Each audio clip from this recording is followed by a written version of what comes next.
Hello, loves. The holiday season is upon us. It is very exciting and may also be producing some anxiety.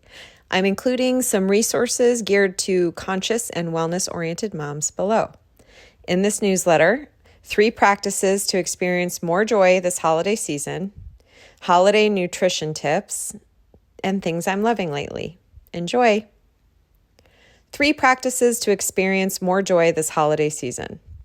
The holiday season carries so many emotional layers: anticipation, nostalgia, pressure, tenderness, grief, magic, overwhelm, and everything in between. So many of my clients feel torn during this time of year. They love the magic of the season, but they also feel the invisible burden of being the one to create the magic for everyone else around them. Whether it's buying teacher holiday gifts, making sure Santa gets the kids what they've asked for, organizing in-law activities and gifts, or preparing elaborate meals, you might already feel exhausted from what the season will bring. If that sounds like your experience, I want to offer a framework from which you can think about joy this season. Here's the framework. Joy isn't something you manufacture. Joy is something you receive. Joy is a natural state of your nervous system when it feels safe, connected, and allowed to slow down. It's the frequency that rises when you stop performing, stop managing everyone's emotions, and actually let yourself be who you really are. This holiday season, I want to invite you into consciously cultivating joy, a way of being that nourishes your family and your soul on a deeper level. Here are 3 practices to support you. Practice 1, simplify to amplify joy. Every year, we inherit expectations, whether they are from our family, our culture, Instagram, or our own inner perfectionist. Those expectations feel impossible to say no to. But joy is amplified when you simplify. So ask yourself, what actually matters to me this year? What is one thing I can lovingly release? Where can I choose presence over performance? This is polyvagal regulation in action. When you cut out the unnecessary, your system comes out of survival mode and into a state of connection, curiosity, and ease. You get more access to your joy, and your loved ones, especially your children, feel it. This is the magic of the season, a way of being, not more stuff. Practice 2, let your inner child take up space. The holidays activate our inner child more than any other time of year. When we are with our families of origin, old dynamics return, old roles are assigned, and old wounds are triggered. Ram Dass once said, "If you think you are enlightened, go spend a week with your family." Even if you are someone taking space from your family of origin, your inner child will still get activated during this time of year. But this also means your inner child is more accessible. So you are more connected with your source of wonder, magic, silliness, creativity, and awe. This is a great opportunity to both embody the wonder of your inner child while also doing some nourishing reparenting practice. So try this. Place a hand on your heart and ask, what would little me love to experience this season? Maybe it's baking cookies without rushing. Maybe it's snuggling on the couch with a book and some hot cocoa with marshmallows.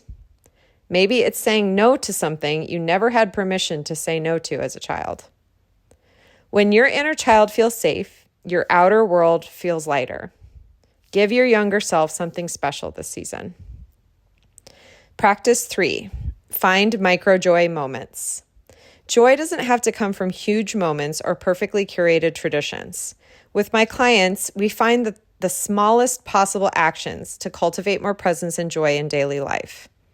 A deep breath before responding, listening with curiosity, a warm mug in your hands, a 2-minute dance party in the kitchen, a soft smile instead of a sigh, paying attention to your child's laughter as it vibrates in your chest, a long, slow kiss with your partner.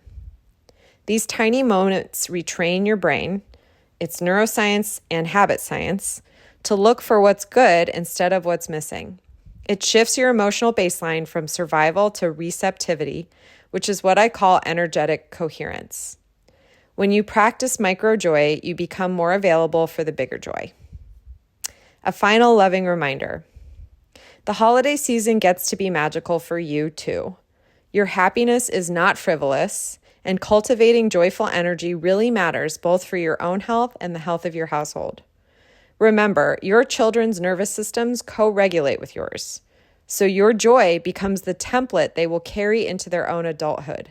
You do not need to pass down templates of self-sacrifice, anxiety, performance, people-pleasing, and exhaustion. This season, choose joy for yourself and for future generations. Let joy be your holiday legacy and tradition. And if you want more support cultivating emotional safety, nervous system regulation, and joy that lasts beyond the holidays, I would love to work with you. You deserve a season that feels nourishing for you too. Holiday nutrition tips. The holiday season is a time where culturally we are pressured or encouraged to indulge past the point of feeling good. I am not down for this tradition. I like to feel good in my body, and I do not feel good when I overindulge. Just like I would support a child in eating a balanced meal before eating sugar, I like to do the same for myself. Here's what I do to take care of myself while also enjoying the pleasures of holiday gatherings. First, before a large gathering, I make sure to eat 2 balanced meals that are lower calorie and focused on high protein. Here are some examples. For breakfast, you could have Greek yogurt with a scoop of protein powder or peanut butter powder, plus some granola.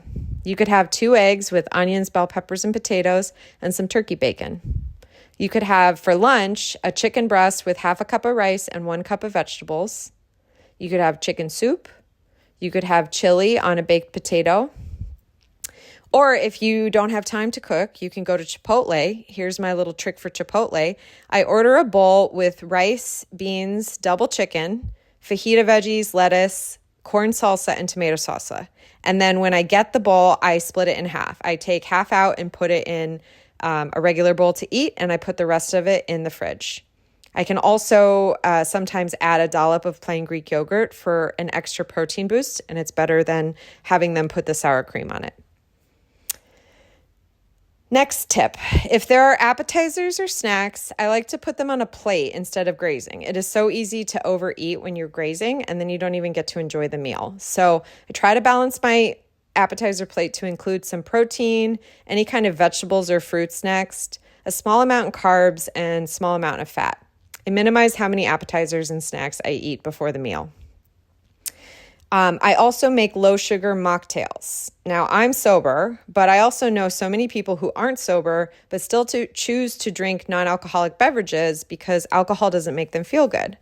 It gives you something to be drinking that is festive without the consequences of a glass of wine or cocktail. My simple go-to is a splash of cranberry juice, sparkling water, and a slice of lime. You can remix this with different juice flavors, different sparkling water flavors. You can add herbs and different citrus.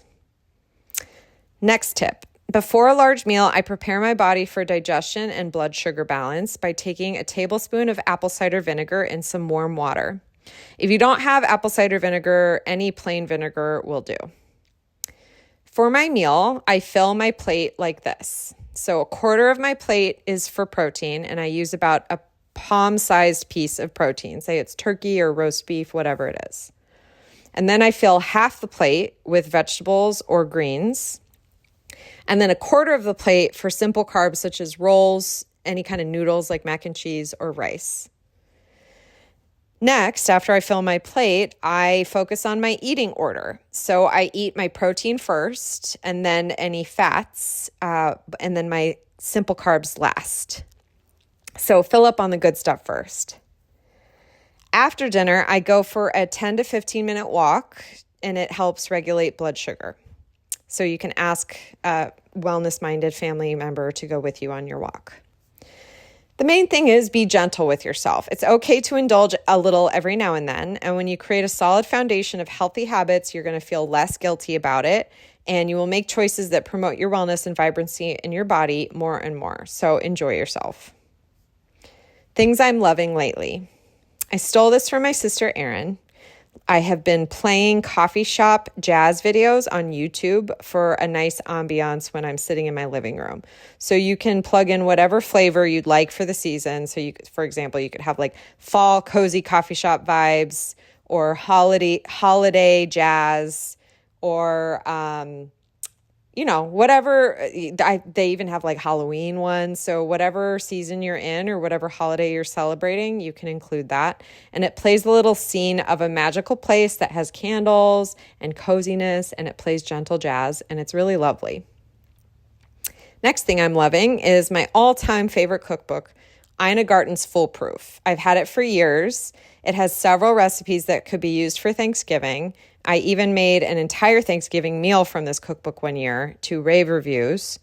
And it's a great gift for a loved one who enjoys entertaining but lacks some confidence in the kitchen, because the recipes really are foolproof and they're impressive. Like it's very little effort, but a big bang when you serve them. Just a note, these are things that I share that I love, but there are no affiliate links or promotional connections here, just old-fashioned recommending. Wishing you a happy Thanksgiving and sending so much Matsu love, Kara.